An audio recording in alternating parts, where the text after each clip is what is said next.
Hello, good morning. Naglalakad tayo ngayon papunta sa Suzuka Traffic Education Center. So it's maybe half a kilometer in front of me over there. And part of that is the F1 track. Okay, so meron din siyang Formula 1 track. And beside it is an amusement park. Okay, so pagka merong mga F1 events, syempre nagdadala ng pamilya, you expect big crowds. Yon, kaya meron ding amusement park sa tabi ng F1 park. And that's the big Ferris wheel over there. Yeah, anyways, dito sa ating vlog, habang ako'y naglalakad papuntang Suzuka, kwento ko lang sa inyo yung journey ko going here. Yan, so I came from Osaka. Andun yung family ko right now. And kinuha ko yung 6 AM train going to Shiroka.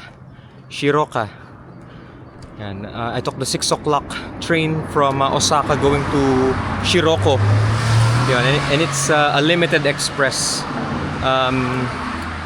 It left precisely at 6:36 in the morning. As in, kung ano yung standard time, yun yung dating ng tren. At yung pagbukas ng pinto at pagsara ng pinto, lahat ay impunto. Okay, so ganun yung Japanese. And the train ride was around 100 kilometers. Yun yung pinaka-enjoyable train ride experience ko ever. Because I took the deluxe seat, so solo seat. Nasa gilid ako ng pinto, ng bintana, so I could see the view. We had free Wi-Fi and there was a charger for my mobile device. So, yan, meron ding restroom, may vending machine din dun sa loob. So it was very comfortable. Pwede ka magbasa ng libro. Okay, sa smooth nung train, and yun din yung ginawa ko. I read a little bit. I wrote down some notes as well. Kaya sobrang smooth nung train.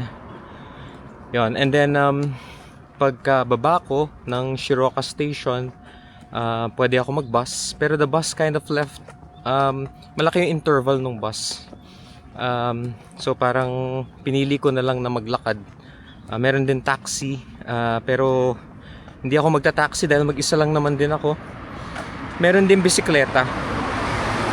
Okay, yung bisikleta doon nakapark, meron silang proper bike parking. May bayad yon. Okay, may bayad yung tamang lugar ng pag-park ng bike. So meron ako nakitang isang bike na wala siya dun sa bike parking, and it was mga a few meters away from the bike parking. Tapos merong notice yung bike. Yun, nakalagay doon na hindi mo pinark yung bike mo sa tamang bike parking, okay, meron yung penalty, yun, etc. So merong notice doon. Kaya ko siya nabasa, Google Translate ko. Ayun, so kaya ako naintindihan.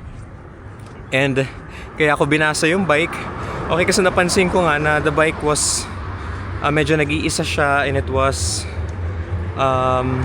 unchained and wala siya sa parking area. So naisip ko, paano kaya kung hiramin ko tong bike, tapos isasoli ko siya, ilalagay ko dun sa bike parking after ng training ko today. Okay, pero pinigilan ko na lang sarili ko dahil hindi natin alam na dayuhan tayo dito.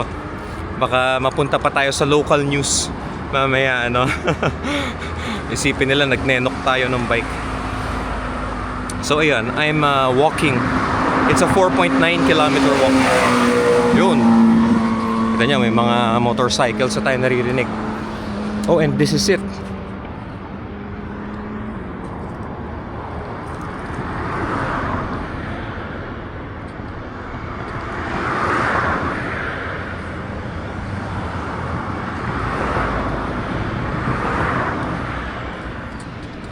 And behind me is the Suzuka Circuit Traffic Education Center. Dito tayo magte-take ng training. We're taking the intermediate touring course. At ito nakikita natin na may group na nagsisimula.